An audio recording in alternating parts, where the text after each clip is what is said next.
이제 그러면 설명회 좀 시작하도록 하겠습니다. 오늘 예약하신 분들이 더 있다고 들었는데 예상보다 좀 적게 오셔가지고 일단 인사 먼저 드리겠습니다. 저는 강북청소학원에서 지금 영어를 가르치고 있는 권대현이라고 하고요.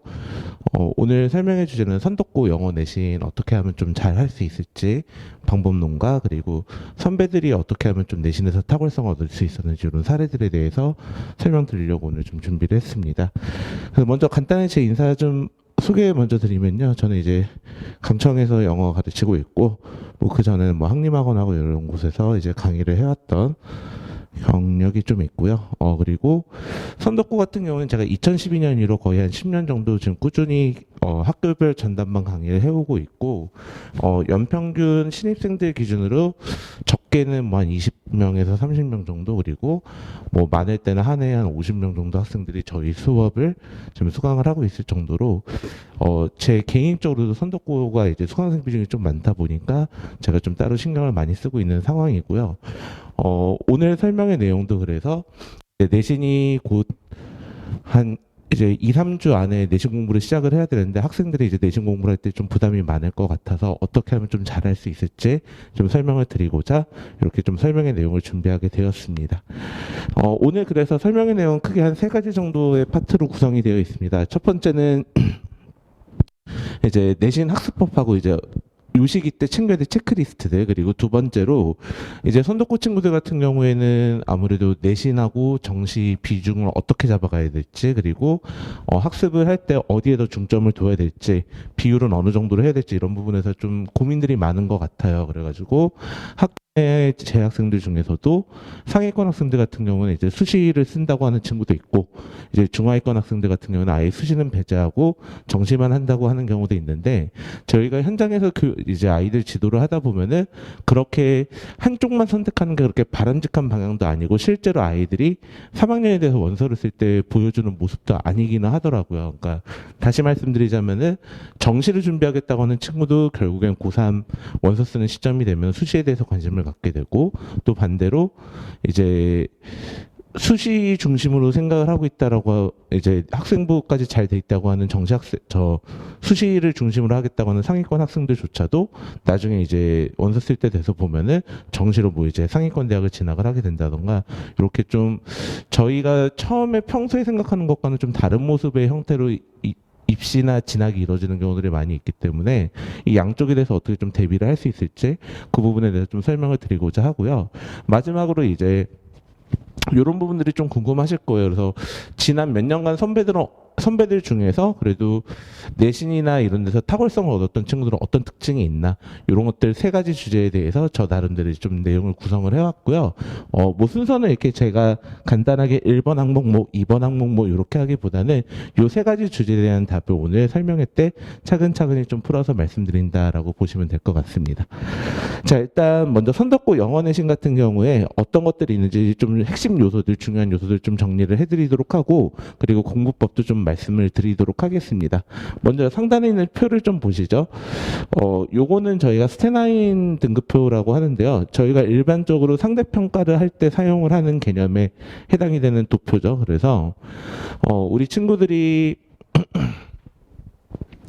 예를 들어 1등급이다라고 하게 되면은 상위 4% 그리고 2등급이다라고 하면은 그 다음 구간에서 7% 그러니까 누적 11%가 되게 되는 거고 그리고 3등급이라고 하게 되면은 누적 23% 안에 드는 학생들이 요 앞쪽에 이 부분에 해당되는 성적대를 갖게 되는 친구들이 되는 거겠죠.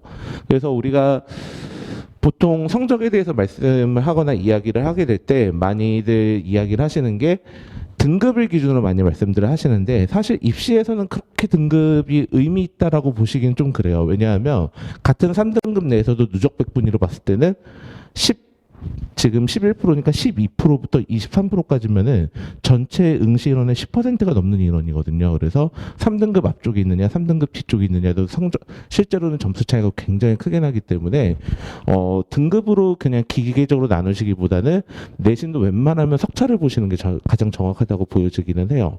그리고 제가 이제 선도고 친구들한테 이제 특히 재학생들한테 많이 이야기를 하는 이야기인데, 자기 내신 등급이 뭐 3등급이다, 4등급이다 이렇게 말하는 건 너무 레인지가 넓다 보니까 자기 위치를 정확하게 좀 알기는 어렵고, 제가 보통 입시 결과랑 매쳐 연결지어서 보라고 많이 이야기를 해줘요. 그래서 예를 들어 너네 학교에서 올해 서울대를 23명을 보냈다. 그러면은 적어도 재수생 빼고 나면 재학생들 중에 한 9명에서 10명 이상은 갔을 테니까 한 10명까지를 의치안하고 서울대 커트라인을 기준으로 잡으면 된다. 그래서 전교 10등이면은 그 정도 대학을 갈 수 있겠구나. 이렇게 역산을 해보면 좀 쉽다라고 제가 말씀을 많이 드리는 편이거든요. 그래서 우리 친구들 이제 위치를 볼 때도 웬만하면 특히 선도고 같이 이제 모집단의 밀도가 높고 아이들 수준이 높은 경우에는 특히나 이제 등급보다는 석차가 제일 좋고, 뭐 석차 정보를 좀 보기가 나는 어렵다라고 하면 적어도 등급 단위로 본인을 판단하는 일 없게 백분위 단위로 좀 쪼개보시는 게 좋을 것 같아요.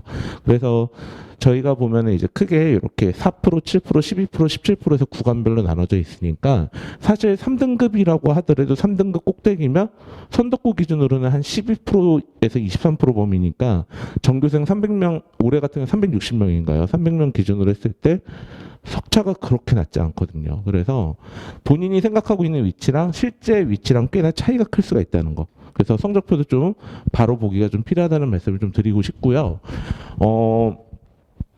그런 부분들이 있습니다. 이제 선도과 아이들 같은 경우에 저희가 재학생 상담을 하다 보면은 1, 2학년 뭐 3학년 학생까지도 구분할 거 없이 나는 몇 등급인데 라고 하면서 너무 지레짐작 자기가 갈 수 있는 학교들을 가능성을 닫아버리는 경우를 상당히 많이 보게 되는데 제발 그렇게 하지 마시고 제가 지금 알려드린 대로 우리 학교의 입시 결과와 본인의 석차를 한번 매칭해서 봐보세요. 아주 정확하게 일치하진 않을 겁니다. 분명히 재수생들이 섞여 있기 때문에 정확하게 일치하진 않긴 할 텐데, 그래도 우리 친구들이 나는 내신 4등급이니까 어차피 수시는 못 써라고 생각하는 것과는 달리 생각보다 4등급, 3등급 대 아이들도 수시나 학종을 쓰게 됐을 때 입시 결과가 나오는 경우도 좀 있다는 거. 그리고 그것들을 정확한 데이터를 알고 싶다면은 나중에 입학한 후에 학교 선생님한테도 한번 진로 상담이나 이런 거 할 때 여쭤보시면은 좀 구체적인 데이터를 더 얻으실 수 있을 거예요. 그래가지고 너무 포기하시긴 이르다. 그리고 너무 쉽게 포기하지 말라고 말씀드리는 이유는 뭐냐면은 어차피 정시를 가겠다고 하는 친구나 수시로 가겠다고 하는 친구나 공통적으로 결국 고3 때 되면은 양쪽 전형을 다 쓰게 된다는 거죠. 그래서 어떻게 하면 내가 좀 교과 성적 지표가 안 좋으면 개선을 어떻게 할까 이렇게 좀 접근하셔야지, 나는 이제 수시는 버렸으니까 2학년 말 혹은 3학년 이렇게 때까지 내신은 신경 안 쓸 거야, 이렇게 일방향적인 판단을 하시는 건 굉장히 안 좋은 것 같더라고요. 그래서 이제 선도과 학생들이 특히나 많이 범하는 오류다 보니까 제가 잠깐 등급 기준표 함께 설명을 좀 드렸고요. 그러면은 수능 시험하고 내신 시험하고 어떻게 차이가 나느냐, 시험의 성질부터 좀 구분을 해보셔야 되는데, 영어에 한해서라면은 시험 성질이 굉장히 이질적이에요. 예를 들어 수능 영어 시험 같은 경우는 전부 다 리딩 중심의 시험인데 그 리딩 중심의 시험으로 변별력을 확보를 합니다. 흔히 많이 들어보셨을 거예요. 빈칸 추론이라던가 아니면 간접쓰기라던가 이런 유형들만 갖고도 28개의 독해 문제로 구성이 되어 있는 시험인데 원점수로 90점만 넘으면 되는데도 전국에서 한 6% 정도 학생들밖에 90점을 못 넘으니까요. 근데 반면에 내신 시험 같은 경우에는 범위가 정해져 있잖아요. 그래서 리딩 시험으로 변별력을 확보하는 게 거의 불가능해요. 왜냐하면 모든 학생들이 그 텍스트를 다 미리 최소한 읽어보고 오기 때문에 읽어보고 온 시험에 대해서 빈칸 추론이나 주제 추론 같은 걸 물어보게 되면 대부분의 학생이 답을 잘하겠죠. 그래서 이제 내신 시험 쪽으로 오게 되면 보통 아웃풋 능력과 관련돼서 굉장히 높은 변별력을 확보하게 됩니다. 이 아웃풋과 관련된 게 뭐냐면 쓰기 능력과 관련된 부분이라고 생각하시면 돼요. 왜냐하면 스피치 부분은 시험을 안 볼 테니까요. 그러면 이 아웃풋 라이팅과 관련된 영역이 뭐가 있냐? 대표적으로 어법, 영작, 그리고 서술형 영작 문제, 그리고 어휘 문제.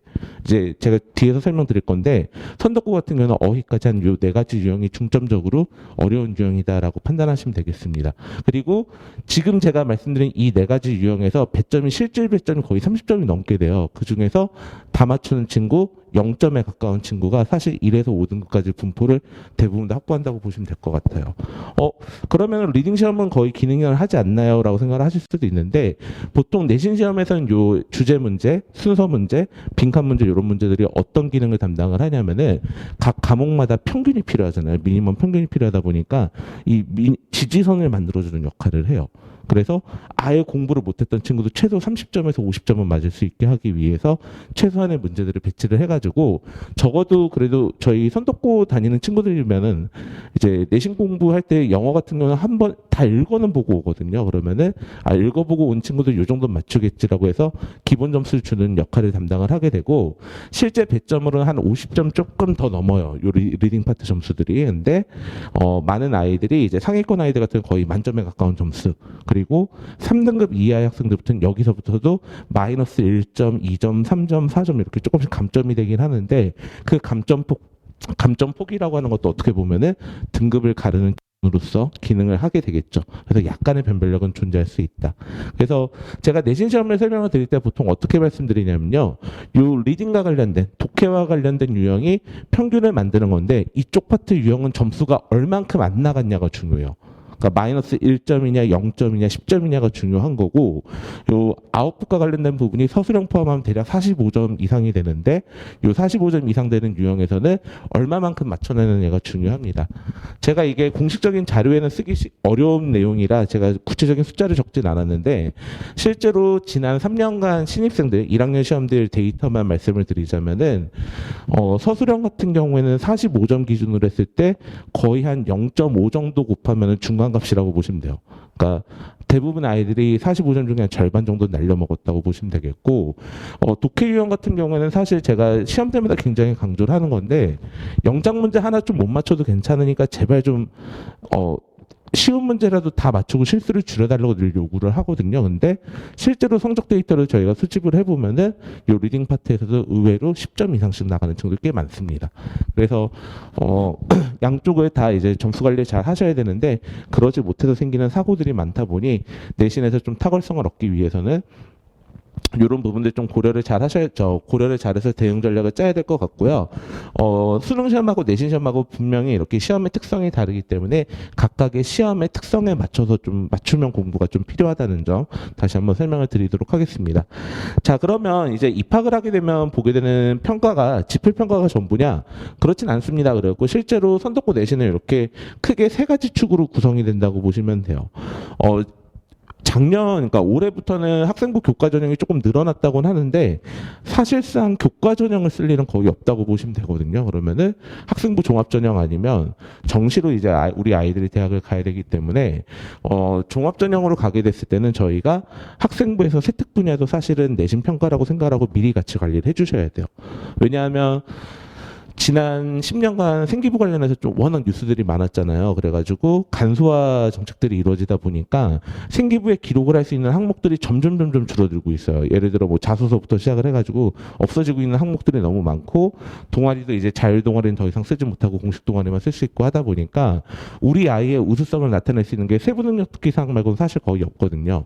요거 말고 이제 하나 남는 게 행특이란 파트가 있긴 한데 뭐 행동 발달 특기 사항 같은 경우는 저희 선생님들이 보통 기록을 해주시는 부분이 많고 아이가 뭐 노력을 해서 크게 막 개선할 수 있는 부분이 많진 않아요. 탁월성을 어필하기 위해서. 그래서 저희가 요 세특도 평가의 하나의 한 축으로 생각을 하면서 좀 공부를 해주시면 좋겠고 그리고 요 수행평가도 굉장히 중요합니다. 실제로 수행평가 같은 경우에 간혹가다 감점이 돼서 오는 친구들이 있어요. 근데 이게 문제가 생각보다 좀 심각해져요. 왜냐하면 지필평가 같은 경우에는 두 번의 시험을 200점 만점으로 보잖아요. 100점씩 두 번을 보니까요. 그래서 1학기 중간고사랑 기말고사 합치는데 보통 이 200점을 몇 점으로 환산해서 넣냐면 70점으로 환산을 해서 넣어요. 그리고 나머지 30점이 수행평가가 되는 거라 아이들이 간혹 가다가 수행평가에서 마이너스 1점 감점 당했어요 하면서 막 배시시 웃으면서 오는 경우들이 있는데 실제로는 1점이 아닌 거죠. 지필평가로 환산하면 몇 배의 점수가 되는 거잖아요. 그래서 여기에 대한 관리도 좀 필요합니다. 그래갖고 수행평가 같은 경우에 이제 아이들이 바쁘다는 이유로 혹은 마감을 깜빡했다는 이유로 가끔 감점을 당하고 다행히 뭐 학교에서도 수행평가를 이제 다른 지역 학교들 있죠. 뭐 예를 들어 대치나 이제 반포 쪽 가보면은 지필평가만 갖고 아이들 석차가 잘 구분이 안 되다 보면 수행평가에서 인위적으로 점수 차등을 주는 어려운 활동들을 요구를 해서 그렇게 하시는 경우도 있긴 한데 다행히 아직 선도권은 그러진 않아요. 그래서 최소한의 요구 조건들을 채우면 거의 대부분 다 만점을 받을 수 있게 지금 구성을 하고 있기 때문에 수행평가 같은 경우는 성실성으로 좀 커버해 주시면 좋겠고 올해도 어떻게 될지 모르겠습니다. 작년 같은 경우는 최소한의 문장을 암기해오는 걸 요구를 하긴 했었어요. 그래서 수행평가를 장문 활동인 것처럼 꾸며내지만 사실은 선생님이 미리 제시한 것들에 대해서 장문을 해오고 장문을 하고 그 장문한 걸 암기를 해서 교실에서 쓰는 형태의 수행평가를 보긴 했는데 요거는 올해는 당연히 바뀔 수도 있겠고 이게 지금 교육청에서는 권고사항에 해당되는 걸로 알고 있어요. 그렇게 하지 말라고. 그래서 수행평가라고 하는 건 어떤 과제물을 이용하는 과정평가가 돼야지 아이들이 시험 보듯이 그렇게 보는 것들은 좀 지양을 하고 있기 때문에 수정의 가능성이 있다는 것 좀 염두에 두시면 좋겠고 그래도 기본적인 기준원들이 변하지 않았다. 거의 10년 동안 거의 일정해요. 최소한의 성실성을 보여주면 만점을 받을 수 있게 지금 평가를 하고 있으니까 이 부분에서 감점이 되지 않도록 하는 게 정말 중요합니다. 저희는 제가 내부 재원생들한테는 어느 정도로 이야기를 하냐면 수행평가 마이너스 1점이면 그냥 영작 공부하지 말라 그래요. 어차피 영작 문제 틀린 거라고. 아이들보다 몇 점 더 맞느냐의 경쟁인 건데 이 마이너스 1점을 너무 가볍게 생각하면 좀 문제가 커지게 되겠죠. 자, 그리고 이제 지필평가 같은 게 이제 가장 잘 아시죠? 1년에 4번 봅니다. 그래서 1학기 내신, 2학기 내신 이렇게 평가를 하는데 각 학기의 내신 평가는 총 2번의 지필평가를 보게 되어 있어요. 그래서 이렇게 총 1년에 4번 정도의 지필평가가 진행이 되고 그리고 특이사항이 하나 있는데 그 사이에 저희가 3월 그리고 6월 제가 지금 정확히 기억나요. 3월, 6월, 9월, 11월인가요? 고1, 2학년들 시도교육청 모의고사가 있는데 이 시도교육청 모의고사를 중간에 같이 시행을 하게 됩니다. 그래서 요거는 막 크게 막 엄청 중요하게 쓰이는 지표는 아닌데 올해 3월 모고 하나만 딱 조심하셔야 돼요. 왜냐하면 올해 3월 모고는 저희 방과 후 반편성을 할 때 심화반 편성을 하잖아요. 근데 심화반 들어가는 게 조금 중요할 수 있는 것 같아요. 제가 보기에는. 학교에서 뭐 크게 차등을 주진 않는다고는 하는데 아무래도 아이들끼리도 좀 분위기가 있어요. 이제 난 심화반 갔냐 못 갔냐, 너 심화 4반이야 2반이야 이런 걸로 벌써 아이들이 자기 위치 파악이 되는 부분들이 있다 보니까 저희가 이 3월 모고 같은 걸 좀 신경 써서 봐주시는 게 좋습니다. 왜냐하면 3월 모고 데이터랑 저희 이미 봤죠. 입학고사. 반배정고사 같은 거 보잖아요. 그 성적들을 합산을 해서 종합평가를 하시더라고요. 아마 올해도 크게 달라질 것 같지는 않기 때문에 이 3월 모의고사 같은 거 좀 주의해서 봐주시면 좋고 영어에 한해서라면은 이 모의고사가 매번 시험 범위로 다 들어옵니다.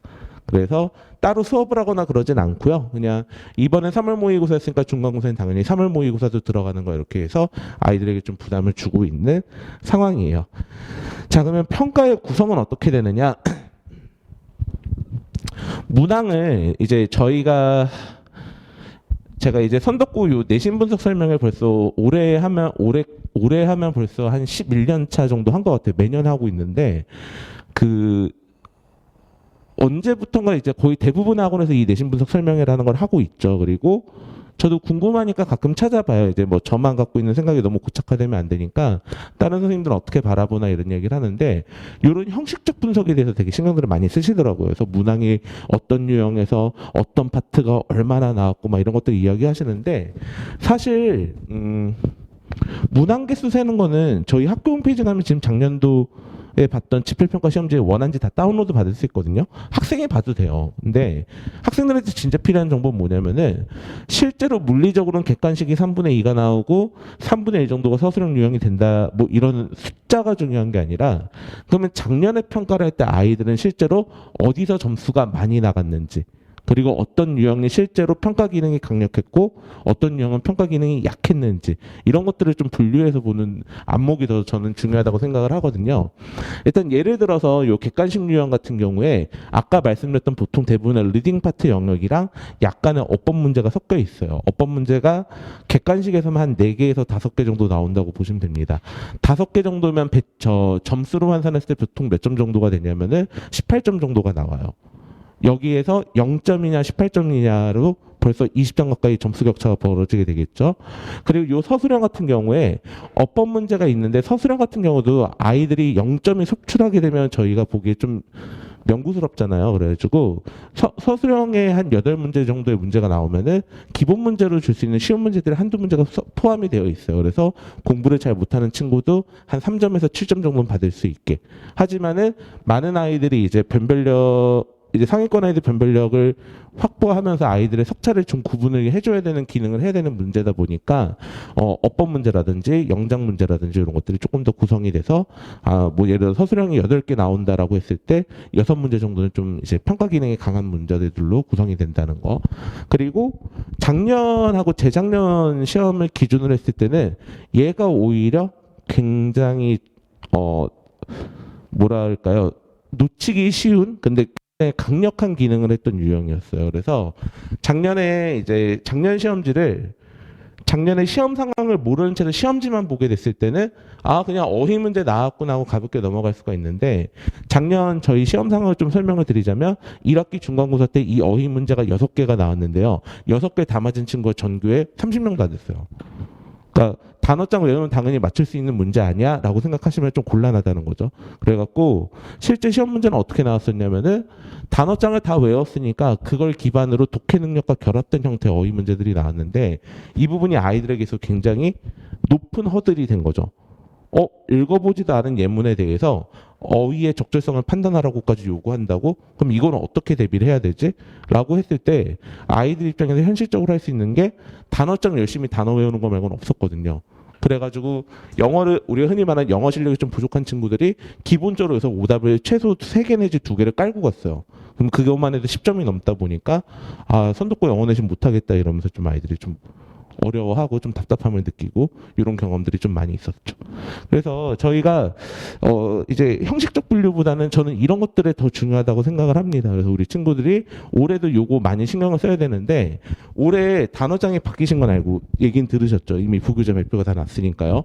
지금 능률북화 어원편으로 바뀌었거든요. 그래서 능률북화 어원편 같은 경우에 지금 제가 설명드린 이 요소들이 더 강력해지는 형태의 어휘 문제도 출제가 가능은 해요.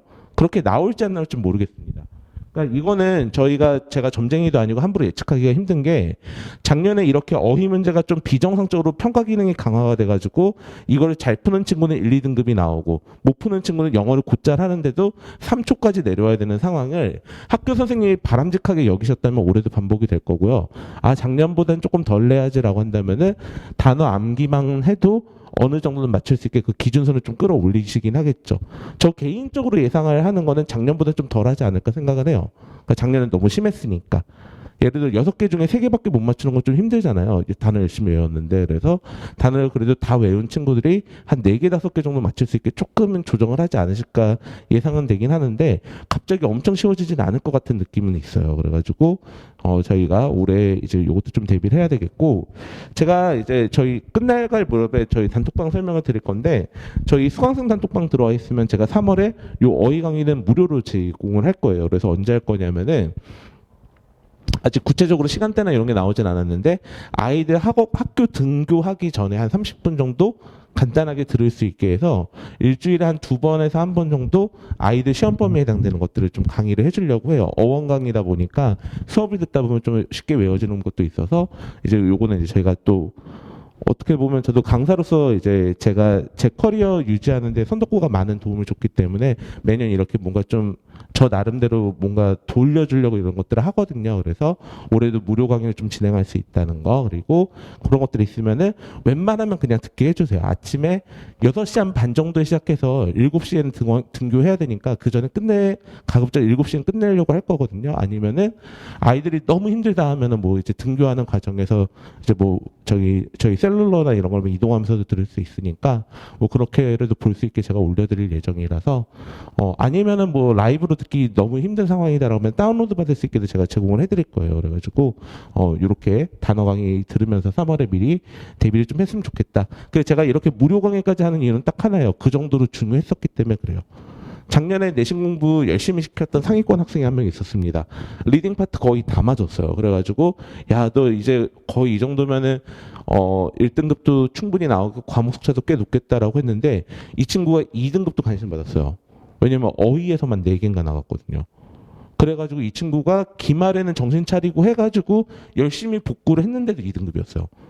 그러니까 그 정도로 이제 좀 선덕고 같은 경우에 상위권이 되게 촘촘하거든요. 이따 뭐 저희가 점수 이제 표도 보여드리긴 할 건데, 그래서 요것들을 허투루 좀 하시면 좀 곤란하니까 저도 이제 미리 좀 공부를 시켜드리겠다 이렇게 말씀을 드리는 거고요.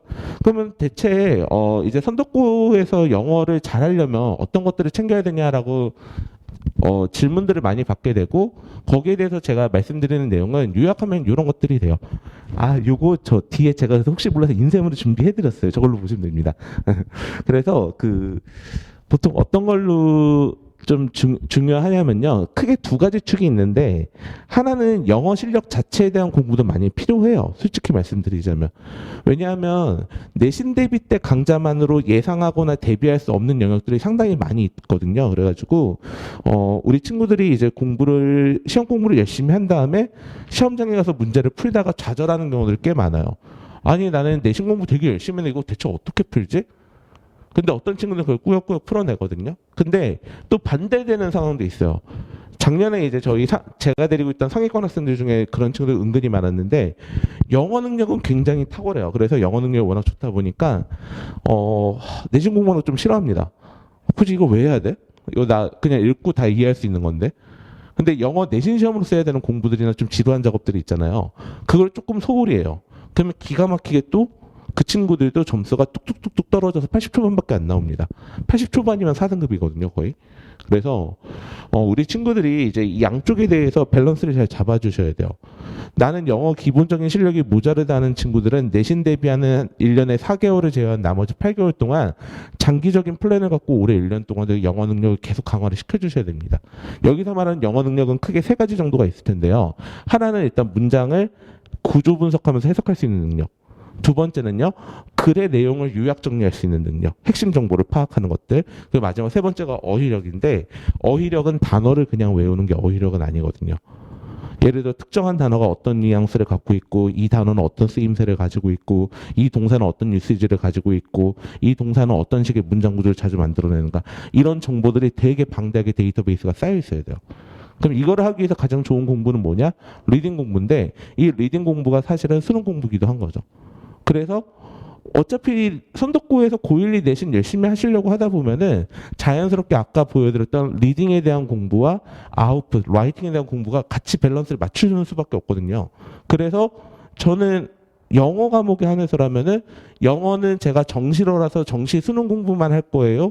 저는 수시를 쓸 거기 때문에 내신만 집중적으로 할 거예요 라고 말을 하는 말 자체가 되게 이상하게 들린다는 거예요. 그러니까 결국에는 어떤 하나의 공통된 목표가 있어서 그 능력을 배양을 하다 보면 양쪽 시험에 대한 대응 능력이 같이 개선이 되거든요. 그래서 제가 조금 이따 좀 자세히 설명을 드리도록 하고, 그래서 제가 여기다 좀 간단하게 한번 좀 적어봤습니다. 그랬고, 우리 선덕고 친구들이 영어 공부한다고 하면 뭘 챙겨야 될까? 일단 첫 번째로 읽기 학습에 대한 것들이 좀 필요한데, 지금 말씀드렸던 세 가지 요소를 챙기면서 능력을 강화시켜 주시면 돼요. 그리고 두 번째로 수능만 중요한 건 아니고 내신 성적도 중요하기 때문에 시험 기간이 됐을 때 시험 범위에 해당되는 텍스트를 내가 잘 영작을 하고 구조를 분석을 해서 문장을 다시 재구조화할 수 있고 배열할 수 있는 능력들, 훈련들을 계속 해주셔야 되겠고요.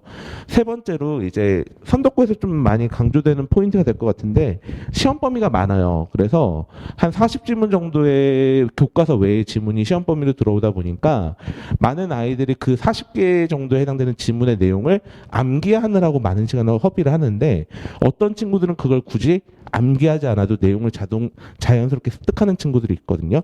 그 친구들이 누구냐면 아까 말씀드렸던 그 수능에 대한 공부의 수준이 높은 친구들은 글을 읽을 때 단순히 해석하고 휘리릭 정보를 얻고 처리하고 끝나는 것이 아니라 머릿속으로 내가 읽은 내용들이 재구조화가 이루어지면서 기억이 나게 돼요, 잔상이. 그러면은 어떤 현상이 벌어지게 되냐면, 순서 문제 같은 문제나 빈칸 추론 같은 문제로 변형 문제가 출제가 됐을 때 그 아이들은 그 문제를 풀질 않아요. 그냥 기억이 나요. 이거 답이 2번이었는데. 이 빈칸에 들어갈 내용은 부족하다 뭐 이런 단어가 들어갔었을 텐데 부족하다 해당되는 선지가 몇 번에 있지 이렇게 해서 풀기 때문에 아예 푸는 메커니즘 자체가 다르거든요. 그래서 정확도도 굉장히 높습니다. 그래갖고 우리 친구들이 내신 대비 외의 시간대는 본인 스스로도 이걸 잘 할 수 있어야 돼요. 그래서 저희 수업 시간 때는 이걸 어떻게 시키냐면은 모의고사 한 지문 풀면은 20번이나 21번 같은 경우에는 글이 완결성을 갖고 있는 글들이 있어요. 대의 추론 지문, 빈칸 추론 지문, 어휘어법 지문, 뭐 간접쓰기 지문 이런 유형들이 보통 여기 포함이 되는데 그런 유형들을 글을 읽고 선생님이 강의를 해주고 난 다음에 스스로 다 개요를 작성해보게 시켜요. 저희가 뭐 이제 수업 시간 때 뭐 다른 표현을 쓰는데 저희가 수업 시간 때 쓰는 표현하면 잘 안 하다 하실 테니까 좀 쉽게 이해하실 수 있게 비유를 드자면은 읽은 글에 대한 개요를 거꾸로 작성해보게 시킵니다. 그러면은 그 개요를 작성하는 과정에서 어떤 일들이 벌어지냐면은 내가 읽은 내용을 그냥 머릿속에서 읽고 쭉 넘어가는 게 아니라 다시 한번 재구조하면서 정리를 해보게 되는 거죠. 그렇게 40개 정도의 지문을 매 시험 때마다 내용을 숙지를 하게 되는데 여기서 이게 능숙하게 되는 친구하고 조금 서툰 친구들하고 공부 시간 차이가 꽤 크게 나게 돼요. 그래서 제가 조금 이따가 뒷부분에 그런 차이가 있는 경우에는 어떻게 공부를 하면 될까 이런 것도 좀 설명을 해드리도록 할게요. 자, 그리고 마지막으로요. 시험 출제 경향에 부합하면서 잘 만들어진 학습 자료라는 문제가 필요한데 그러니까 컨텐츠적인 부분에 대한 이야기인데 이게 지금 내신 경쟁 같은 경우에 시험 범위가 많은 학교들은 아이들이 예전에 비해서는 사실 많이 조금 능동적이고 스스로 공부를 하는 해결 능력이 좀 많이 부족한 게 사실이에요. 그렇다 보니까 우리 친구들이 이제 그런 공부들을 잘 이끌어줄 수 있을 만한 뭔가 가이드라든가 뭐가 있어야 되거든요. 그래서 좀 학교 특성에 맞춰서 학교 시험에 필요한 능력들을 잘 대비할 수 있을 만한 이런 훈련을 할 수 있는 자료들이 좀 양질의 자료들이 좀 제공이 필요하다라고 저는 개인적으로 생각을 하고 있었고 그래서 그 부분을 많이 강조를 했어요. 그러니까 강화를 했어요. 저희 내부적으로는 그래가지고 뭐 저 이제 선도고 초창기 때는 제가 아마 학교 선생님들 다른 학교에 있는 학교 선생님들 중에 뭐 저희 후배도 있고 하니까 그런 분들이나 혹은 이제 영어 교사가 되려고 준비하고 있는 뭐 이제 서울대 대학원에 있는 선생님들이나 이런 분들한테까지 자료 의뢰를 하면서 저희가 자료 뎁스를 많이 확보를 해놓게 됐던 이유도 사실 여기 있는 거죠. 그래서 아이들한테 이제 단순히 야 내신이니까 열심히 해 이것만 갖고 좀 설득력이 없다 보니까 이런 좀 전문성 있는 자료들도 필요한 것 같다는 생각이 좀 들더라고요.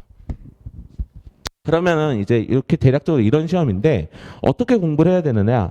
아까 말씀드렸던 것 내용들 안에 다 답이 들어 있어요. 그래서 내신 같은 경우에는 실제로 등급을 가르는 등급을 가르는 역할을 해주는 변별력 있는 문항이 대부분 다 아웃풋 능력이 있다 보니까 공부를 할 때도 시험 범위에 해당되는 텍스트의 내용을 잘 숙지하는 게 첫 번째고요.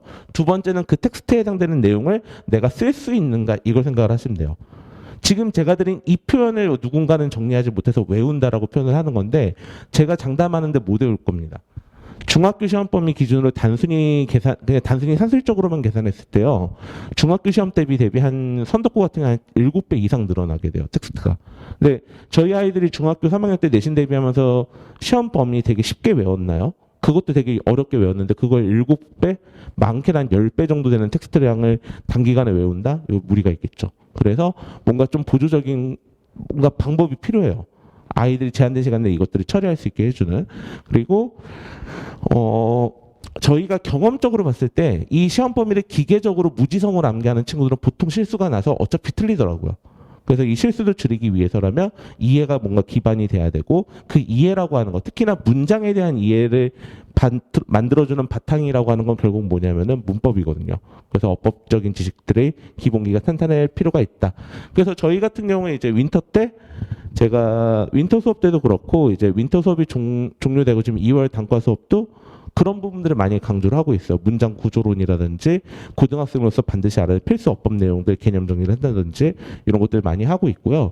요거는 뭐 학원 안 다니고 있는 친구들도 지금부터라도 하시면 됩니다. 아직 내신 들어가기 전까지 3주 정도가 있으니까 기본적으로 문장을 구성하는 요소들이나 그 각각의 요소들이 어떤 형태를 갖고 있고 어떤 의미를 나타내는지 이런 기본적인 내용들부터 공부를 해나가시면 될 거고 뭐 인터넷 강의부터 시작해서 할 수 있는 학습자는 굉장히 많아요. 그래가지고 꼭 반드시 한 번은 정리하고 가시는 게 좋겠다.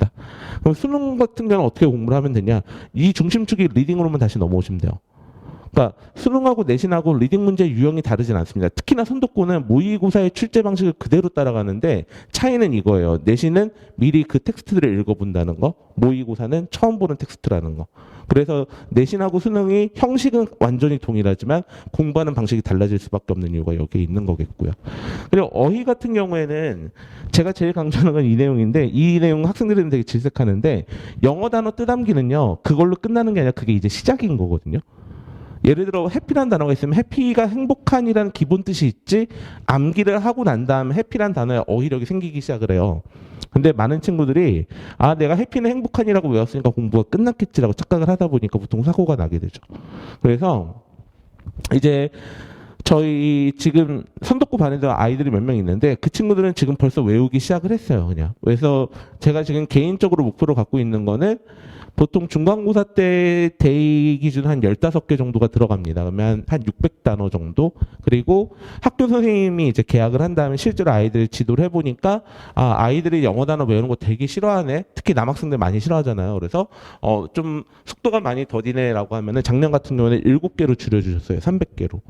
그래서 300개 정도의 표절을 많은 아이들이 특히나 이제 3등급에서 한 6등급 사이에 이렇게 두터운 그 중간지대를 차지하고 있는 친구들이 어떻게 생각을 하냐면 시험 전날까지 이 300개에서 600개 외우면 되는 거 아니야? 이렇게 착각을 하더라고요. 근데 그게 아니라 요 표절은 언제 암기가 끝나야 되냐면 3월 초에 이미 암기가 끝나 있고 그 다음부터 계속 반복해서 그 책들을 공부를 하시면서 유의어, 반의어, 예문까지 다 챙기셔야 돼요. 아까 제가 어휘 문제의 변별력이 상당히 높다고 했었죠. 실제 문제가 출제되는 유반이어까지 다 나오니까 이렇게 최소 제가 봤을 때 3회에서 4회차 정도는 돌아주셔야 돼요. 그래가지고 미리미리 공부를 하시는 게 좋다. 그리고 품사별로 단어학습 요령이 좀 다르긴 한데 요거는 제가 지금 여기 설명회 자리에서 설명드리기엔 조금 내용이 방대해요. 제가 뭐 단어 같은 게 명사품사는 어떻게 공부하고 동사품사는 어떻게 공부하고 이런 것들은 제 수업의 내용이기도 하고 한 거니까 본인들도 이제 뭐 유튜브나 이런 데 학생들은 찾아보시면 뭐 또 다른 선생님 자료가 있기도 할 거고, 그리고 뭐 본인이 지금까지 공부해왔던 어휘장 같은 데 봐도 이렇게 학습 가이드도 있는 경우도 있으니까 그런 내용을 참고해서 공부를 하시면 좋겠습니다. 그리고 이런 걸 좀 말씀드리고 싶어요. 최종적으로 어휘력은 어디서 완성이 되냐면요. 이렇게 외운 단어들을 독해에서 발견하셨을 때 어휘가 완성이 되는 것 같아요. 제 개인적으로는. 그래서 최종적으로는 글 읽기가 많이 따라와 줘야 된다. 자, 그래서 제가 이제 어제 설명회 자료 마지막 최종 점검을 해보면서 우리 아이들이 내신 대비 들어가기까지 시간이 얼마나 남았나 봤더니 한 3주 정도 이제 시간이 남았더라고요. 그래서 이제 3주 동안 어떤 걸 해야 될까 이제 좀 정리를 한번 해보려고 이런 것들을 좀 가지고 왔는데, 여기 지금 보여드리는 표가 뭔지 혹시 보이시나요? 아래 답이 써 있긴 한데 이게 뭐냐면은 작년하고 재작년 수능 등급표예요. 그러니까 각 등급별로 인원이 몇 명 정도가 나왔는지. 2022학년도 수능 때는 6.25%, 그러니까 27,000명 정도가 원점수로 90점을 넘었고요. 그리고 올해 같은 경우에는 이제 한 34,000명 정도, 그러니까 7.8% 정도가 넘었습니다. 그리고 올해 수능이 좀 쉬워졌네라고 느끼실 수도 있는데 약간 착시일 수도 있는 게요. 올해 같은 경우에는 6평이 너무 어렵게 나왔어요. 그래가지고 6평 때 아이들이 너무 힘들어 했는데 채점 데이터 결과는 한 얘랑 비슷하게 나왔거든요. 근데 너무 아이들 후기가 안 좋았어요. 6평 끝나고 난 다음에 시험이 너무 어렵다. 이렇게 도저히 풀 수가 없다. 이런 이야기들도 있었고, 두 번째로 이 시험이 끝난 다음에 보도가 좀 나왔던 게 1등급이 전체 수험생 중에 한 6% 정도가 이제 수능에서 1등급을 받았다고 하는데 이 6%의 대부분이 재수생이었대요. 그래가지고 재학생 비율이 너무 적다 보니까 재학생이 1등급을 받지 못하는 영어 시험이 문제 아니냐 이런 이야기들이 좀 나오면서 약간 평가의 조정을 주셨던 것 같아요. 그래갖고 거기에 이렇게 반영이 된 걸로 보이고요. 좀 이상한 일이긴 하죠, 사실은. 이게 시험의 결과를 보고 시험을 자꾸 바꿀 게 아니라 시험이 아이들의 공부를 유도를 하는 형태로 가면 참 좋을 텐데, 절대평가라고 해서 아이들에게 계속 부담을 덜어주는 형태로 정책들이 이루어졌잖아요. 그래서 실제로 아이들의 읽기 능력이 많이 저하가 됐거든요. 근데 읽기 능력이 저하가 돼서 결과가 안 나오니까 그럼 시험을 더 쉽게 내서 약간 이렇게 좀 이상한 방식으로 가고 있긴 한 것 같아요. 그러니까 꼬리가 몸통을 흔드는 딱 전형적인 사례인 것 같긴 한데, 뭐 저희가 이제 룰을 정하는 사람은 아닌 거니까 좀 이런 흐름으로 이제 수능이 나오게 됐다. 근데 이 이야기를 왜 내신 얘기하다 말고 보여드리냐면요. 저희가 내신의 등급하고 수능의 등급에 대해서 좀 명확하게 인지를 좀 하고 계셔야 되는 게, 그 수능에 나오는 등급이라고 하는 건 전국의 학생들을 대상으로 1등급부터 9등급까지가 나오는 거잖아요. 그리고 선독고 내신이라고 하는 거는 선독고 다니는 친구들 중에 영어 시험 성적이 어느 정도가 나오냐면 정말 영어를 포기한 친구도 4등급 아래까지 내려가는 친구 거의 없거든요. 그러면 1에서 요 4등급 사이에서 다시 9개를 쪼개낸다고 보시면 쉬워요. 그래서 내신을 볼 때 뭐 상담할 때는 아이들이 많이 하는 이야기인데, 선생님 저는 뭐 모의고사 성적이 더 잘 나와요, 모의고사 등급이 더 좋아요 하는데, 그건 모든 학생이 당연한 거예요. 그러니까 수능 같은 경우에 1에서부터 4등급까지 받으신 친구들이 내신으로는 1에서 9등급으로 쪼개지게 되는 거니까 실제로 1등급 중에서 아주 최정상에 있는 몇몇의 친구들만이 허락이 되는 거고, 내신 영어 1등급이 갖는 가치라고 하는 거를 잘 안 와닿는 것을 제가 보통 학생들한테 어떻게 설명을 드리냐면, 너네 학교에서 전교 12등 안에 드는 거 쉽니? 라고 물어보면 아니요 이렇게 이야기를 해요. 근데 그 12등이 사실 1등급 컷이잖아요. 그러니까 영어 1등급 받는 게 절대 만만한 게 아닌데, 우리 친구들이 이제 요 성적에 대해서 바라보는 시각이나 이런 것들이 좀 왜곡되어 있는 경우들이 많이 있더라고요. 그래서 제가 그러지 않으셨으면 좋겠다라는 취지에서 좀 한번 설명을 드린 거고, 이제 본격적으로 선독고 내신에 대한 이야기를 조금만 더 해드리도록 하겠습니다. 이제 제일 궁금하신 게, 그래서 이번엔 시험 어떻게 볼지 이건데, 거의 지금 한 3, 4년째 거의 동일해서요. 아마 올해도 동일할 걸로 보여집니다. 일단 교과서가 한 본문 3가 정도 들어가서 시험에서 한 3분의 1 정도를 차지하게 될 건데, 이 3분의 1에 변별력이 높은 문항의 비중이 약간 적어요. 그러니까 겉으로 보는 거랑 실제 속을 들여다보면 조금 차이가 발생을 하는 건데, 교과서 문제 같은 경우는 지금 벌써 얘가 2015년 개정 교육과정이라 올해가 이제 마지막이죠, 사실상. 그래서 이미 기존에 있는 기출문제들의 이 교과서로 낼 수 있을 만한 문제들 대부분이 수록이 돼 있어요. 저 같은 경우에도 지금 우리 아이들이 공부하게 될 능률 교과서 같은 경우에는 제가 보유하고 있는 기출 문제만 한 5천 문항 이상이 됩니다. 그래서 그 중에 상당수 양질의 문제들 저희 아이들에게 골려서 풀리거든요. 그러다 보니까 우리 친구들이, 학교 선생님들 느끼시는 게 여기서 더 창의적인 문제를 내기가 힘들어요. 근데 뭐 꼭 그래야 되는 건 아닌 걸 알고 있는데, 학교 선생님들이 제일 불편해하는 상황이 뭐냐면은 학원 교재나 혹은 시중에 있는 자료들 중에서 학교 시험 문제랑 동일한 문제가 있는 거 별로 좋아하시는 것 같진 않아요. 그러다 보니까 안 나왔던 거, 새로운 거, 가급적이면 보기 힘들었을 것 같은 내용으로 문제를 만드시다 보니 그쪽으로 많이 치우쳐져서 오히려 어려운 문제들은 좀 적어요. 그리고 그 부분에 대해서 좀 신경이 쓰이시는지 한 문제 정도 영작 문제를 넣더라고요. 그러니까 제가 좀 이야기가 길어졌는데, 요지는 뭐냐면요, 어느 한쪽만 골라서 공부하는 걸 못 견뎌 하세요. 다 봐야 돼요. 그렇게 해야 평가 기능이 잘 작동을 한다고 생각을 하시는 것 같고, 그거는 지금 1학년 쪽 주로 평가를 하시는 선생님들이 거의 지금 한 3년, 4년, 그 이전에도 그랬던 것 같기도 하고요. 그래서 계속 꾸준하게 보여주고 있는 경향성이다. 그리고 이제 또 이쪽 부교재하고 모의고사 부담이 상당히 크습니다. 그래서 제가 부교재 1, 2라고 써놨는데, 모의고사 같은 경우는 한 회분이 들어가는데, 이게 다른 학교 같은 경우는 일반계 고등학교 같은 경우는 어떻게 넣어주냐면요, 올해 3월 모고 시험 봤던 걸 시험 범위에 넣을 건데 몇 번만 넣게 해서 적게는 4개부터 8개, 많게는 한 12개 정도 뽑아주시거든요. 근데 선독권 그냥 다 들어가요, 통으로. 너네가 알아서 공부해, 약간 이런 식이다 보니까 여기가 통으로 다 들어가면 28지문이 됩니다. 그 중에 물론 실용문 같은 거 빼면 한 25개 정도가 남긴 하는데, 아이들한테 일단 부담은 되는 거죠. 이게 별 차이 아닌 것 같지만은, 안 낼 거니까 이건 안 봐도 돼 라고 하는 거랑 나올 수도 있어 라는 생각보다 학습 부담 차이가 꽤 크거든요. 그래서 아이들이 제한된 시간 내에 너무 많은 텍스트를 처리를 해야 되다 보니까 부담감을 많이 느끼는데, 거기에 플러스로 올림포스 기출문제집까지 같이 넣게 되는데, 이 올림포스 기출문제집을 작년부터 썼어요. 그래서 전에는 구문교재 같은 거 써서 범위가 좀 적고 그 부교재 문장들의 난이도가 좀 쉬웠는데, 이 올림포스 기출문제는 생으로 모의고사 질문 그대로 그냥 짜집게 편집해 놓은 거거든요. 그래서 얘가 다시 또 들어갑니다. 근데 얘가 시험을 보실 때요, 교수님들이 진도를 저희가 뭐 무지성으로 막 나간다고 하잖아요. 그렇게 되면은 어떨 땐 정신 차려보면 중간고사 범위가 40개씩 들어갈 수도 있거든요. 그럼 이제 뭐 나중에 빼주시는 경우도 있는 것 같기도 하는데, 뭐 작년 같은 경우는 그렇게 뭐 두드러지지는 않았고요. 그럼 합치게 되면은 보통 평균 40개에서 한 60개 정도의 지문이 한 번에 시험 범위로 들어오게 돼요. 보통은 40개에 맞추려고 노력을 하시는 것 같긴 하지만은, 그럼 이제 학습 부담이 상당히 클 수 있다는 거. 그래서 요게 3분의 1, 3분의 1, 3분의 1이면 딱 좋을 텐데, 여기서 3% 쓰면 10%가 빠지잖아요. 그 10% 정도의 문항을 어휘 문제로 내게 됩니다.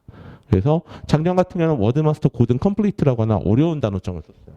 수능 기본 단어장보다 한 등급 높은 거고, 그 단어장이 얼마나 수준이 높은 거냐면, 여기 저희 학원은 재수 과정도 있잖아요. 재수 학원이잖아요. 그래서 고등단과도 있지만 이제 재수 학원이 크다 보니까 저희 재수생 아이들도 입학했을 때 보면 워드마스터 수능 2000부터 시작을 하더라고요. 근데 그거보다 한 단계 높은 걸 써요.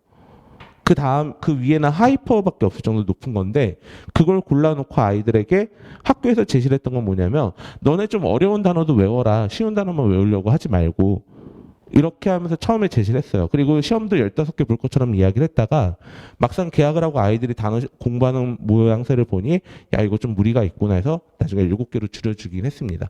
그래서 한 300개 정도만 들어갔는데, 올해 같은 경우에는 이제 능률북화 어원편이 요 고등 컴플리트 단어장보다는 약간 쉬워요. 이거보다는 약간 쉬운 정도고, 수능 2000보다는 약간 어려운 단어들이 많아요. 아무래도 어원편 단어다 보니까. 그래서 올해 같은 경우에도 데이 한 10개에서 15개 정도 내외로 시험 범위를 정해주지 않을까, 제가 좀 조심스럽게 예상을 하고 있고요.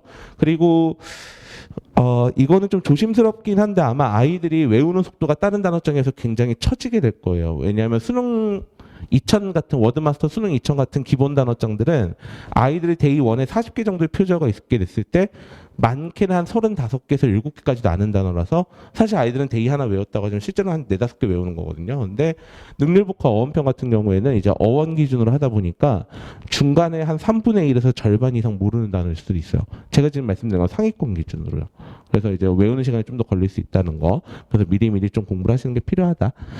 자, 그래서 이제 선덕고 영어 내신 시험 총평하고 시험 분석에 대해서 좀 말씀을 드리겠는데, 일단 선덕고 내신 시험에 대해서 겉보기 형식을 분석하는 건 크게 의미가 없습니다.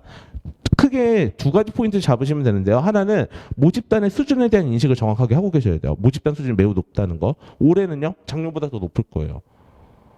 작년 모집됐을 때하고 올해 모집됐을 때하고 분위기가 달랐거든요. 그래서 올해 아이들 모집단 수준이 전 더 높을 거라고 당연히 예상을 하고 있는 거고, 두 번째는 뭐냐면은 실제 겉보기 형식의 분석과 별개로 문제에서 평가 기능에 강력하게 평가 기능으로 강력하게 평가 기능이 강력하게 작용이 됐던 문항들이 따로 있었다는 거. 그러니까 저희가 등급을 가르는 문항이라고 하거든요. 이 상위권 등급을 가르는 문항이 따로 있었기 때문에 거기에 대한 집중적인 공략이 필요하다. 그리고 거기에 굳이 하나 더 더하자면 세 번째로 선덕고 영어 내신의 키워드는 뭐냐면요, 범위가 너무 많아서 이거를 대응할 수 있는 전략이 필요하다는 겁니다. 그리고 이건 아이들을 무시해서 제가 드리는 말씀이 아니라요, 실제로 남학생들은 그 많은 범위를 저희가 흔히 말하는 그 빡세게 공략하고 이렇게 애들 잡는다 그러죠. 그런 방식으로 했을 때 성공 정도가 매우 떨어지기는 해요. 그럼 어떻게 하냐? 안 그래도 공부 안 하는데 그렇게 무섭게라도 해야 더 하는 거 아니냐라고 하는데, 저희가 현장에서 느끼는 느낌은 또 달라요. 그렇게 했을 때 오히려 더 안 되는 경우도 많고 성과가 더 안 나오는 경우도 많고, 그리고 선덕고 수준의 아이들을 이렇게 무식하게 잡아야 됩니다라고 말하는 경우가 거의 없어요. 그러니까 기사 보셨는지 모르겠는데 제가 이제 단톡방에도 가끔 기사 올려드리고 하는데, 그 선덕고가 올해 서울대 입학자 중간 집계 발표 났을 때 전국에서 10등을 했어요. 그리고 그 위에 학교가 상산고가 9등을 했고 8등이 대치 있는 중동고였거든요. 그쪽 학교 애들 공부할 때요, 내신 공부 너 해야 되니까 이거 빡세게 다 외워라고 하면은 중동고 내신 아이들 시험 보기 전에 다 퇴원해요. 아이들 수준을 고려하는 방식의 공부가 필요하거든요. 그래서 제가 대치 쪽에서 저도 뭐 중동고 수업도 했었고, 저도 뭐 진선이나 이런데 뭐 휘문 이런데 다 수업을 했었는데, 거기 수업할 때 아이들에게 보통 어떤 식의 접근을 하냐면은 평소에 영어 능력을 많이 배양을 해놓은 다음에 내신 때 선생님하고 저희가 개별 진도 수업하듯이 이렇게 좀 케어해주면서 수업의 형식이나 이런 것들을 바꿔나가고 공부하는 방식들을 바꿔나가야 돼요. 뭐 저가 상위권 수업 같은 경우는 어느 정도까지도 하냐면은 제가 미리 촬영 다 해놓고 하고 났을 땐 수업을 안 하고 공부하는 거면 저 중점적으로 점검을 해주고 막 이렇게 하거든요. 그렇게 해서 공부시키는 방식들이 다양해져야 되는 거지. 야, 너 오늘까지 이거 해야 안 해왔어, 내일까지 해야 해서 계속 흔히 말하는 푸시푸시해서 강강강강강으로 갔을 때 좋은 결과가 나올 수가 없다는 거죠. 근데 이거는 부모님들은 성인이셔서 금방 이해를 하실 거예요. 왜냐하면 아이들이 담기에 아이들 능력이 이 시험 범위 다 커버하기에 벅차서 그런 건데, 거기에다 정신적인 스트레스를 가한다고 해서 애들이 갑자기 그 체력이 늘어나지는 않거든요.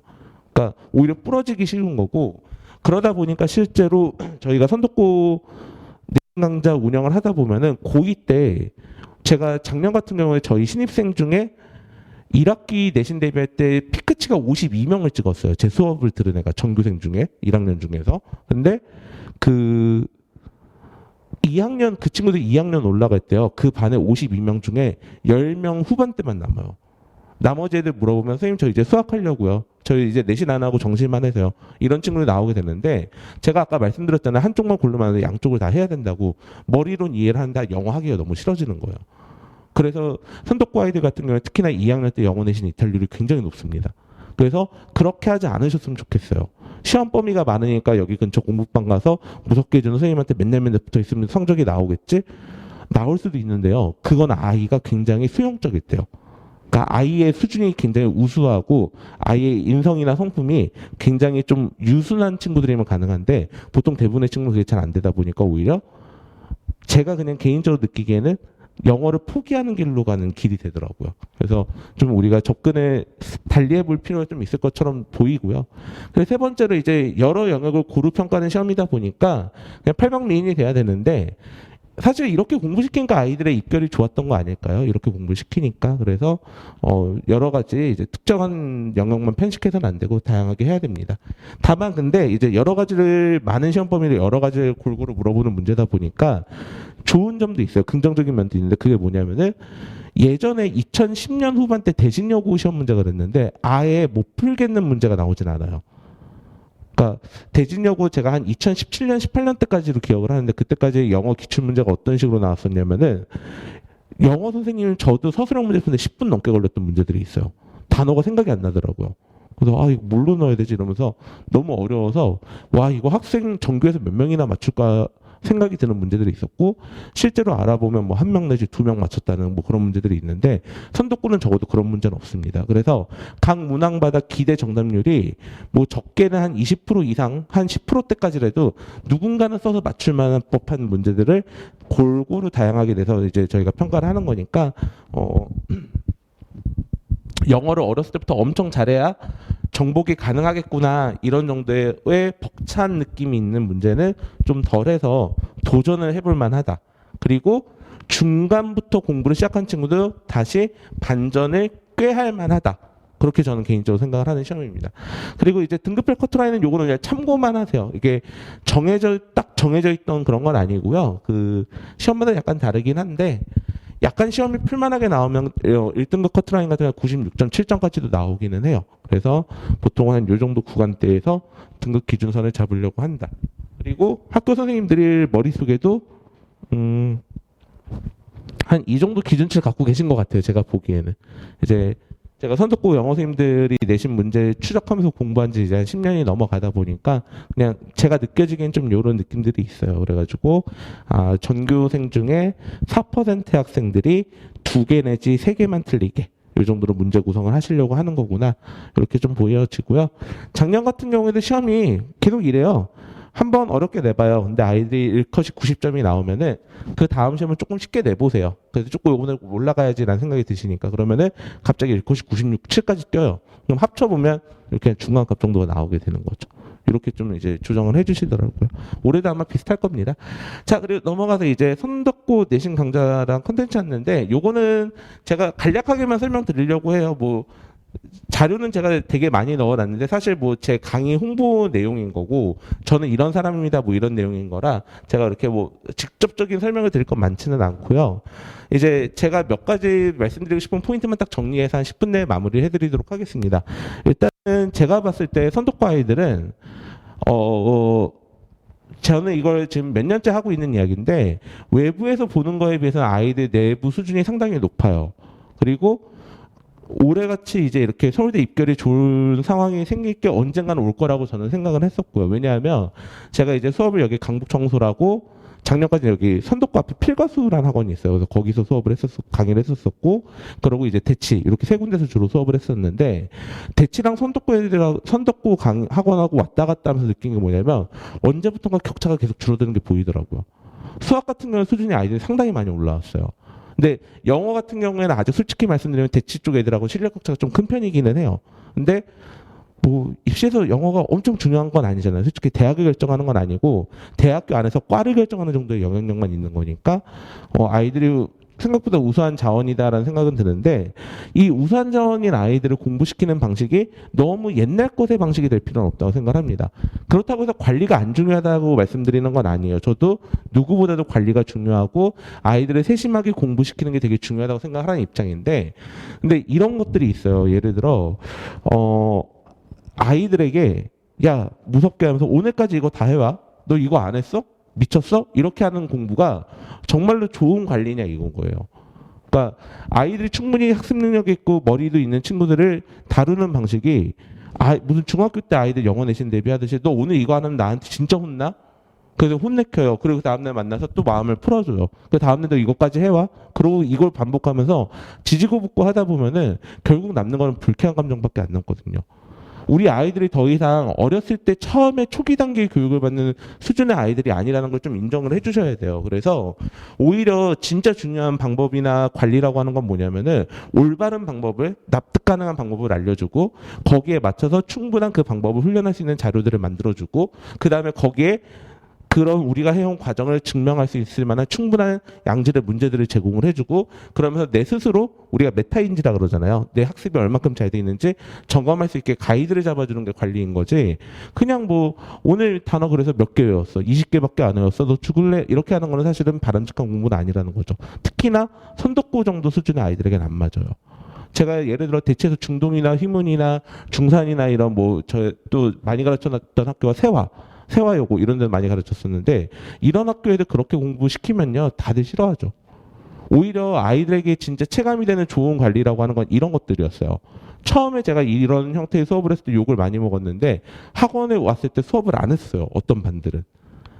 세화고로 제가 기억을 하는데 상위권 아이들이 워낙 많아서 제가 60분 수업을 해봤는데 60분 중에 애들이 45분은 아는 얘기라서 이렇게 지루하게 듣고 있더라고요. 그래서 제가 1시간 수업하자마자 야 다 접자. 그냥 빨리 워크북 꺼내서 하고 이 포인트들 중요한 건 내가 어차피 자료도 다 써놨으니까 이걸 읽어보고 그리고 모자란 건 선생님이 인터넷 강의로 촬영해서 나중에 다 올려줄게 라고 한 다음에 학원에서는 계속 공부하는 건 점검을 해줬거든요. 그랬더니 아이들이 갑자기 분위기가 달라져요. 아 진짜 도움이 된다. 내신 강의가 이래도 되는데 근데 저희는 너무 포맷은 고정을 해놓고 관리도 포맷을 고정을 해놔요. 무섭게 하고 엄격하게 하는 걸로. 그렇게 해놓고 나서 아이들의 실질적인 학습 정도가 향상되는 거나 이런 것들에는 되게 무덤덤하다라는 거죠. 그렇게 공부하면은 보통 우수한 자원들이 모인 학교의 아이들은 되게 싫어하고 공부를 안 하게 되는 것 같아요. 제가 공통적으로 느끼는 지점인데 선덕고 아이들도 그렇게 된 지가 몇 년 됐어요. 예전에는 조금 약간 제가 시골 사람이라 이렇게 말씀드린 건데 약간 예전에 제가 2010년, 12년, 13년 때 초창기 때 선독고 아이들은 제 고등학교 후배들 같았어요. 시골에 공부 잘하는 애들. 그냥 시키면 다 하거든요.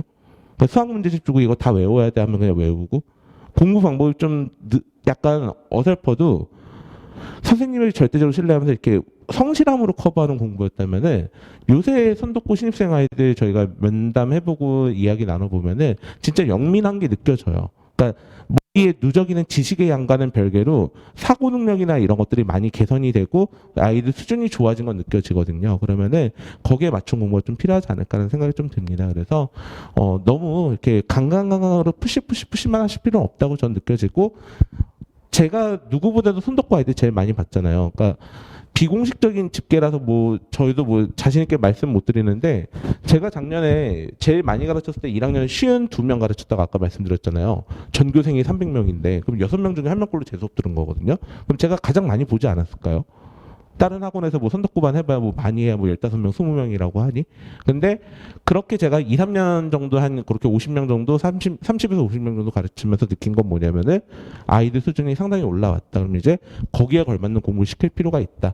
그리고 그거를 저는 요새 어디서 많이 느끼냐면요. 예전에 비해서 정말로 선독고 아이들이 많이 이제 중계로 넘어와서 수업을 들어요. 예전에는 선독고에 진학한 중계에 사는 아이들이 많이 수업을 들었다면 요새는 이제 그쪽 도봉이나 강북구 쪽에 사는 아이들이 학원 셔틀을 타고 넘어와서 여기서 수업을 듣고 다시 10시에 자기 집으로 가는 친구들 굉장히 많이 늘었거든요. 예전 같은 경우에는 어땠냐면은 흔히 말하는 상위권 아이들만 왔었어요. 그리고 제가 학원, 그러니까 선독부반 개설하는 학원도 필각에서 여기로 옮겼던 이유가 뭐냐면 작년에 그렇게 많은 학생들을 가르쳤지만은 상위권 학생이 이제 정말 막 씨가 마르더라고요.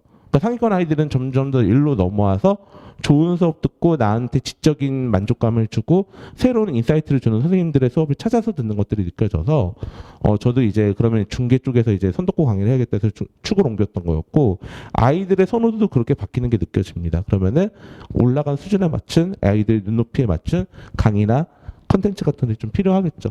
그래서 저희도 그런 맥락에서 이런 것들을 준비를 했던 거예요. 뭐 이거는 저희 프로그램 설명이라 제가 이걸 읽어드릴 필요도 없잖아요. 근데 저희 아이들이 정말 이렇게 수업을 많이 들어왔었다는 거고 그리고 저는 뭐 저희가 그래서 이렇게 뭐만 할 겁니다는 의미 없다고 생각을 해서 지금까지 했던 것들을 보여드린 거예요.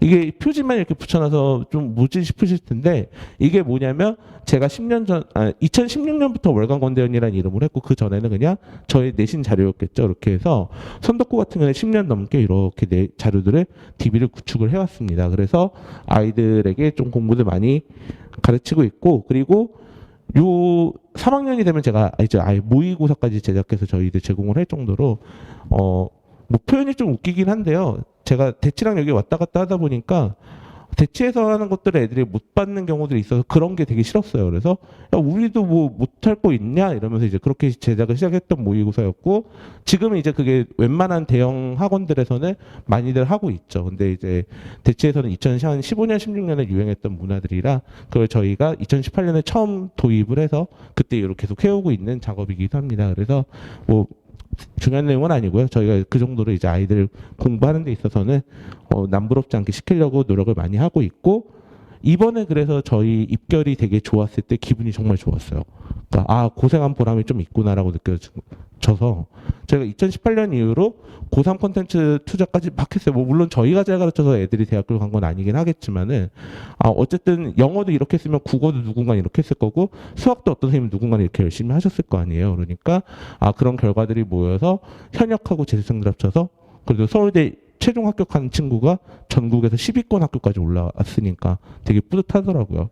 제 일처럼 좋더라고요. 그리고 저희 아이들도 그렇게 또 될 수 있게 계속 앞으로 노력을 3년, 4년 더 해야 되겠죠.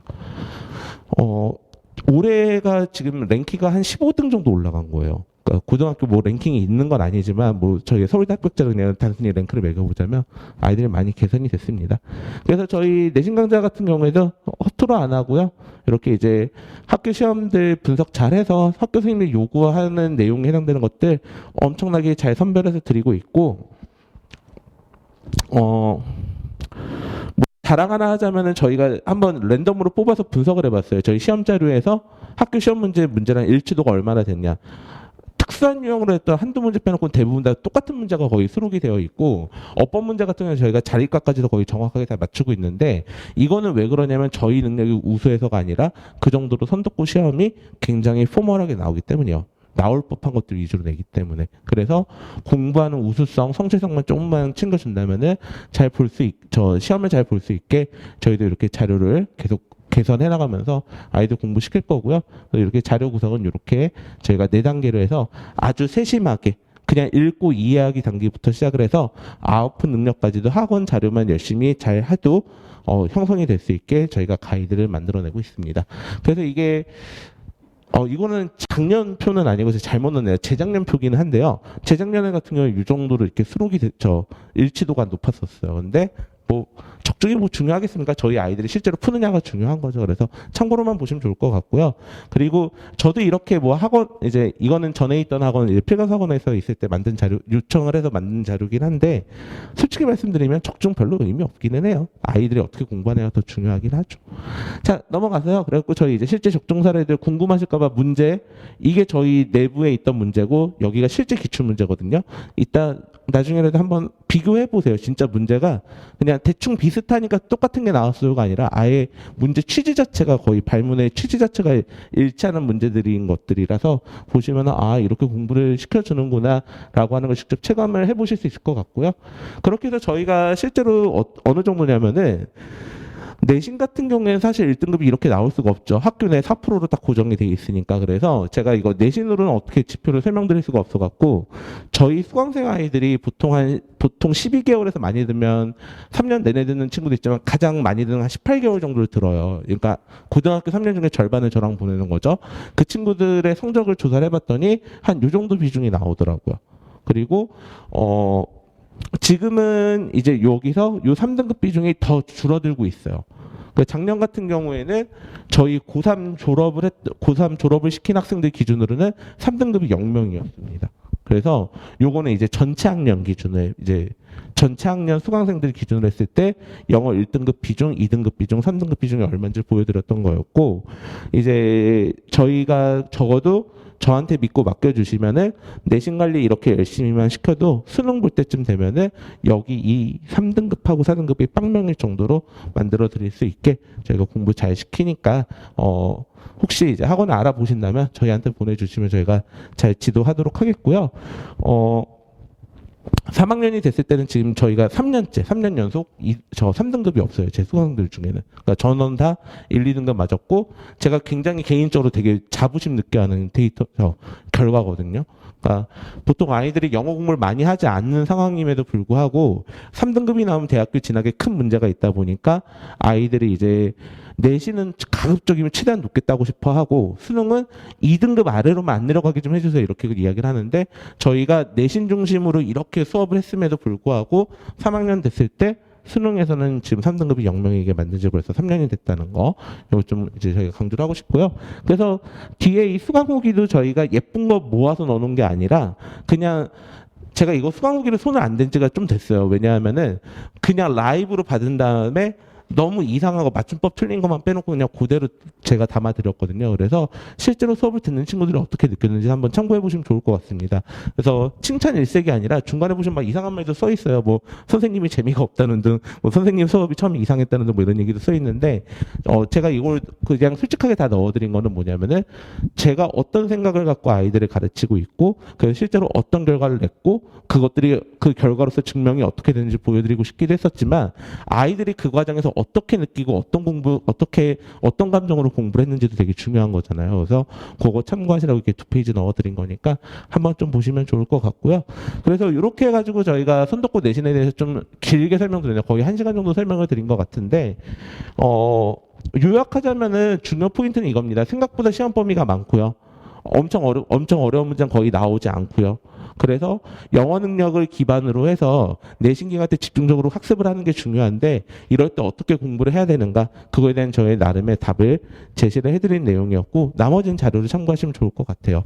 그리고 올해 입결이 좋다 보니까 야자를 확대한다는 이야기가 있습니다. 그래가지고 3학년 같은 경우는 이미 확대가 됐고요. 이제 1, 2학년 학생들도 3월에 야자 정책이 나오는 걸 좀 봐야 저희가 알 수 있을 텐데, 기본적으로 선도고 학생들한테 수, 토, 일은 학원 다니는 날이에요. 월, 화, 목, 금은 학교에서 공부하는 날이고, 그래서 이제 저희 시간표 같은 경우는 보통 수요일에 영어를 진행을 해요. 왜냐하면 주말에 진득하니 수학학원에 붙어서 수학 공부하라고. 그래서 주말에 수학하고 과학하고 저희가 수요일로 이제 영어를 빼놓은 거니까, 이제 시간표 같은 경우는 저희 수요일 시간표로 선덕고반으로 보내주시면 될 것 같고요.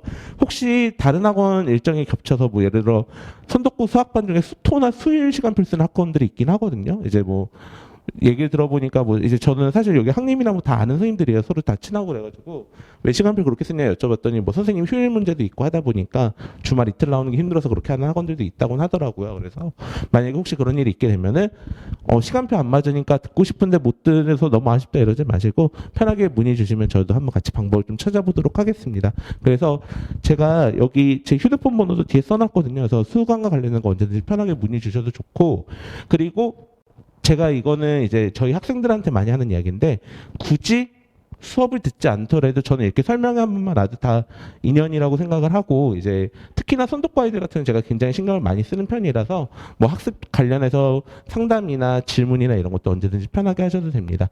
그리고 카카오톡에 보시면 제가 오픈톡방에 선도고반 강북청솔 띄고 권대현 이렇게 검색하시면 여러 가지 단톡방이 나올 건데 거기 제목을 보시면 선덕고 학생들만 들어오는 방이 있을 거예요. 거기 들어와 계시면은 제가 이렇게 설명의 정보나 나중에 이제 입시 정보 그리고 수업 자료 같은 것들도 일부 공유를 해드리고 있으니까 거기에 들어와 주시면 좋을 것 같고요. 네, 그래서 이제 뭐 단톡방에 혹시 링크를 모르시면 제 번호로 문의 주시면 제가 링크를 보내드리기도 하니까 언제든 연락 주시면 됩니다. 자, 그래서 이렇게 하고 제가 드릴 말씀은 거의 얼추 드린 것 같고요. 혹시 뭐 질문이 있다면 간단하게 Q&A 시간 갖고 좀 마무리를 할까 하는데 혹시 질문이 있으실까요? 뭐 공개적으로 질문이 없다면 일단 마무리를 하고 개별적으로 좀 질문을 받도록 하겠습니다.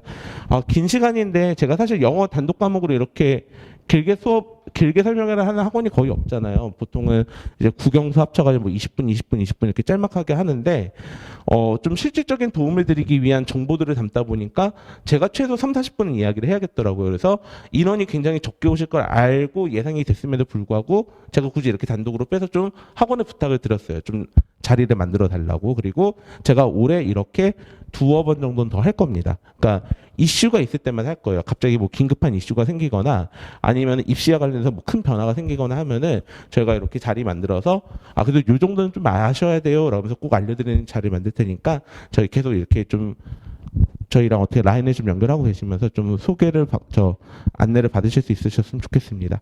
자, 그러면 오늘 설명하는 제가 여기서 마무리하도록 하고 좀 도움이 되셨는지 모르겠는데 다음에 또 더 도움이 되는 내용으로 찾아뵙고 인사드리도록 하겠습니다. 들어주셔서 감사합니다.